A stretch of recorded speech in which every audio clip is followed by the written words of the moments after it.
जय मूल निवासी समस्त को जुहार। आज 5 अगस्त 2020 आज साकेत नगरी रे राम मंदिर भूमिपूजन अनुष्ठित हो जाइछि। एही ब्राह्मणवादी षड्यंत्र सफल हेबा पछरे एकमात्र कारण होउछि जे आमे मूल निवासी माने वर्तमान पर्यंत निज संस्कृति, निज परंपरा, निज इतिहास विषय रे सचेतन होई पारि नाहु।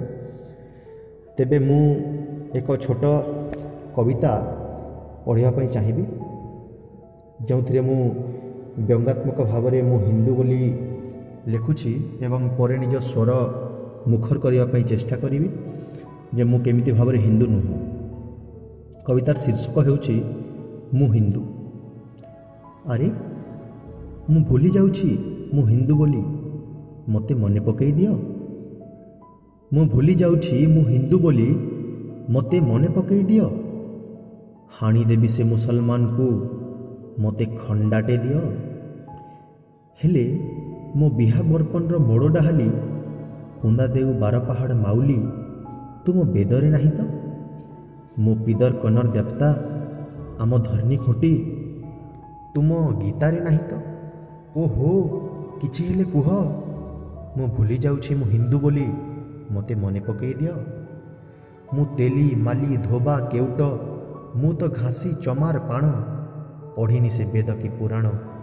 तुम मंत्र रे बंधा ईश्वर से मंत्र जे मो पाई बारण काहीकि किए हेले कुह मु हिंदू बोली मते मने पकई दियो।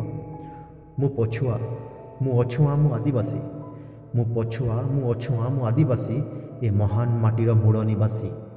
तू मते शिखेबो देश प्रेम मध्य एशियारू आसी तथापि भूलीजीव निज इतिहास। तथापि भूलीजीवी निज इतिहास निज परिचय मते नुआ परिचयटे दियो। मु हिंदू बोली मो कान रे जोर जोर रे कुह। मुसलमान को धर ख्रीस्टियान सिख समस्त को मार। मु हिंदू बोली बारंबार मते अनुभव कराओ। हेई हेई थमी जाउची हिंसा हेई हेई लिभि जाउची तुम होम जुई। हेई हेई खोली जाउची तुमे बांधी थिबा हिंदू धर्मर पघा। टिक टिक करदेवी से पघा को मो सहयोद्धा माने मते शक्ति दियो। फर्दे कागज कलमटे दियो कलमटे दियो। धन्यवाद।